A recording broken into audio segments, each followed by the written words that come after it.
बघा, मी तुम्हाला म्हणलं नव्हतं, अहमदाबाद कसोटी सामना हा अनिर्णितच राहणार. 5व्या दिवशी सुद्धा खेळपट्टीकडनं काहीही मदत ही बॉलर्सना होत नव्हती. फुटमार्क्स दिसत नव्हते. एवढ्या ओव्हर्स टाकून झाल्या तरी माती मोकळी झालेली नव्हती आणि त्यामुळे शेवटच्या दिवशीचा खेळ हा अत्यंत रटाळ झालेला आहे आणि कसं तरी करून 3:30 पर्यंत खेळ झाला. 2 विकेट कशा तरी भारताने मिळवल्या आणि दोघांनी शेकहँड केला, स्टीव्ह स्मिथ, रोहित शर्माने, आणि म्हणलं, "बास रे बास, या विकेटवर खेळण्यात एवढी मजा नाही." पहिल्या 3 टेस्ट मॅचची विकेट म्हणजे तिखट जाळ होती, चमचमीत होती, रसरशीत होत्या, ज्याच्यावरनं सुद्धा टीका झाली. कारण तिन्ही पहिले सामने हे तिसऱ्या दिवशी संपलेले आहेत. तिसरा सामना तर इंदोरचा अक्षरशः तिसऱ्या दिवशीचा खेळ चालू झाल्यानंतर 1-1.5 तासामध्ये संपलेला होता. चौथ्या टेस्ट मॅचकडनं अपेक्षा अशी होती की बॅटिंग आणि बॉलिंग दोघांनाही बऱ्यापैकी समान संधी देणारं विकेट असेल, परंतु हे विकेट माझ्या मते फक्त आणि फक्त बॅट्समनचे लाड करणारं ठरलं. बॉलर्स अक्षरशः थकून गेले. 5 दिवसाचा पूर्ण खेळ झाला आणि फक्त 22 फलंदाज बाद झाले आणि रन्स किती झाल्या? बापरे बाप, पोत्यांनी रन्स झालेले आहेत. या सिरीजमधनं काही गोष्टी स्पष्ट झालेल्या आहेत की 2 भारतात, 2 ऑस्ट्रेलियात, अशा भारताने 4 टेस्ट सिरीज सलग ऑस्ट्रेलियाला पराभूत केलेलं आहे. बॉर्डर गावस्कर ट्रॉफीवरती आपला हक्क सांगितलेला आहे. भारतात जिंकणं अपेक्षित आहे. परदेशात जाऊन सुद्धा जिंकणं, एवढ्या तडफेनी खेळून जिंकणं, या गोष्टी भारतीय संघाकडनं जास्त कौतुकास्पद आहेत. कारण 4 वेळा ऑस्ट्रेलियासारख्या तगड्या संघाला हरवणं ही सोपी गोष्ट नाही. या मालिकेमध्ये काही काही गोष्टी प्रामुख्याने दिसून आल्या की जडेजा आणि अश्विन हे म्हणजे अक्षरशः संताजी धनाजी आहेत. समोरच्या टीमला सळो की पळो करून सोडतात. सामन्यानंतर बोलताना दोघंही मस्त म्हणाले. ते म्हणले, "आम्ही दोघं एकत्र मारा करतो आणि त्यामुळे आम्हाला दोघांना यश मिळतं." एका बाजूनी चांगली बॉलिंग, दुसऱ्या बाजूनी सामान्य बॉलिंग, धावा लीक होत आहेत. अशा परिस्थितीमध्ये वातावरण तापत नाही, दडपण समोरच्या संघावरती वाढत नाही. जेव्हा दोन्हीकडनं चांगला मारा होतो तेव्हाच फलंदाजाची शिकार होते आणि ती शिकार अश्विन आणि जडेजांनी तुफान करून दाखवलेली आहे. म्हणून या मालिकेचं एकत्र मालिकेच्या मानकऱ्याचं बक्षीस या दोघांना मिळालेलं आहे. या मालिकेमध्ये काही काही गोष्टी स्पष्ट दिसून आल्या. त्या म्हणजे हे कबूल करायला लागेल की फिरकी विरुद्ध खेळताना भारतीय संघाच्या फलंदाजांचं कौशल्य हे थोडंसं कमी पडतंय. मी का म्हणतो? मी वॉन विरुद्ध तेंडुलकरची लढाई पाहिली आहे. मी चेन्नईला गावस्करांनी पाकिस्तानच्या 2 दर्जेदार स्पिनर्स विरुद्ध केलेली खेळी पाहिलेली आहे आणि म्हणून मला असं वाटतं की ते कौशल्य थोडंसं कमी पडलेलं दिसतंय. सरावामध्ये ते कमी पडतायत का?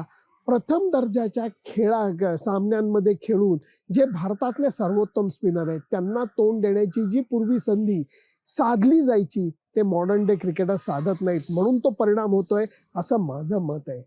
मी म्हणतो या मालिकेमध्ये काही काही ठळक गोष्टी झाल्या. पहिल्या सामन्यामधलं रोहित शर्माचं शतक हे लाजवाब होतं.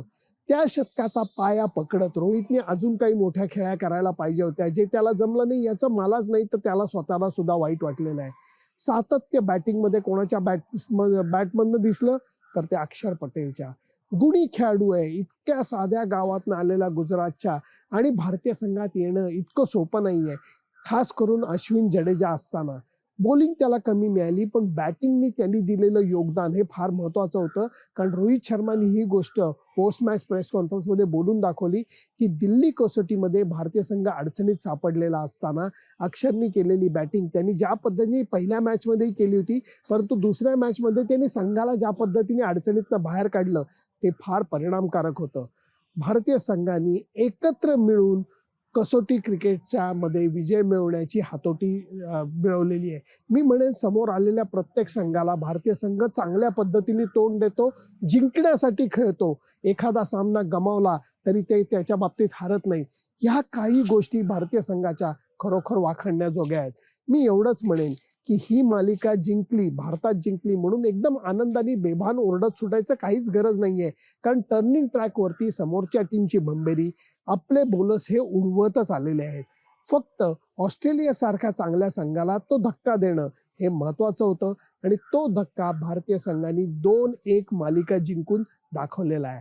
आता याच 2 टीम, होय याच 2 टीम या वर्ल्ड टेस्ट चॅम्पियनशिपच्या फायनलमध्ये खेळणार आहेत.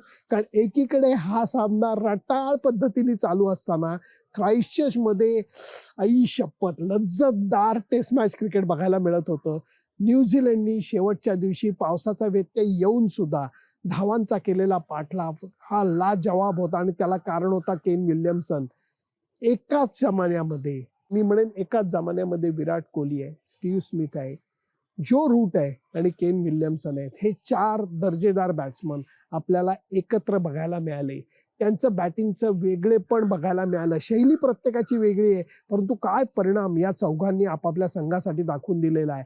गेल्या सामन्यामध्ये सुद्धा फॉल ऑन नंतर केन विल्यमसननी शतक करून इंग्लंड विरुद्ध दर्जेदार विजय आपल्या संघाला मिळवून दाखवला होता.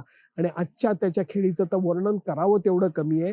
कारण नाबाद शतक करून तळातल्या बॅट्समनना सुद्धा हाताशी धरून शेवटच्या बॉलवरती फुल स्ट्रेच डाईव्ह मारून धाव पूर्ण करून त्यांनी न्यूझीलंडला विजय मिळवून दिला. श्रीलंकेचे प्लेयर्स खरोखर खलास झाले आणि हे सगळं वर्णन म्हणे सूर्यकुमार यादव कॉमेंट्री स्टाईलमध्ये ग्राउंडवरती करत होता आणि त्याचा आनंद भारत संघातले खेळाडू घेत होते. त्या विजयामुळे भारतीय संघ हा वर्ल्ड टेस्ट चॅम्पियनशिपमध्ये अगोदरच गेलेला होता. मला वाटतं न्यूझीलंडमध्ये जाऊन सलग 2 कसोटी सामन्यात पराभूत करणं हे श्रीलंकेच्या दृष्टीने अंगाबाहेरची गोष्ट होती. फक्त त्यांनी या पहिल्या टेस्ट मॅचमध्ये दिलेली लढत ही सुद्धा वाखाणण्याजोगी आहे. आता गोष्टी बदलणार आहेत. एकीकडे IPL चालू होणार आहे आणि IPL नंतर वर्ल्ड टेस्ट चॅम्पियनशिपची फायनल ओव्हल मैदानावरती होणार आहे. सगळी परिस्थिती बदलणार आहे. त्याचं कारण असं आहे, इथे फिरकीचं राज्य होतं.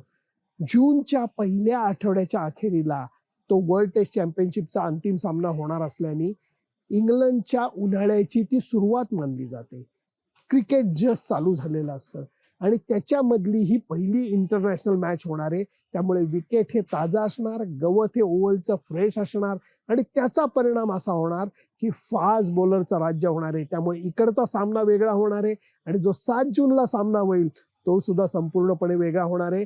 एक गोष्ट नक्की आहे, गेल्या वेळच्या वर्ल्ड टेस्ट चॅम्पियनशिपच्या फायनल मॅचमधनं भारतीय संघ नक्कीच काहीतरी शिकलेला असणार, नोंद करून ठेवलेली असणार त्यांनी की आपण काय बरोबर केलं आणि काय चूक केली. त्या चुका टाळून ऑस्ट्रेलियन संघ जो आता डूक धरून बसणार आहे भारतीय संघाला पराभूत करण्यासाठी, त्यांना ओव्हल मैदानावरती पराभूत करणं हे मोठं आव्हान असेल. परंतु ही मोठी आव्हानच या खेळाडूंना साथ घालत असतात सर्वोत्तम कामगिरी करण्यासाठी. हे झालं माझं मत. या मालिकेमध्ये तुम्हाला कोणाची बॅटिंग आवडली, तुम्हाला कोणाचं सातत्य आवडलं, अश्विन जडेजाची एकत्र मिळून केलेली शिकार तुम्हाला आवडली का? ऑस्ट्रेलियन संघ कुठं कमी पडला? पहिल्या 2 टेस्ट मॅचमध्ये त्यांनी फिरकीची फारच भीती घेतली का? या सगळ्या गोष्टींबाबत तुमची मतं सुद्धा जरूर नोंदवा. फक्त त्याच्याकरता माझं फेसबुक पेज आणि यूट्यूब चॅनल सबस्क्राईब करायला विसरू नका.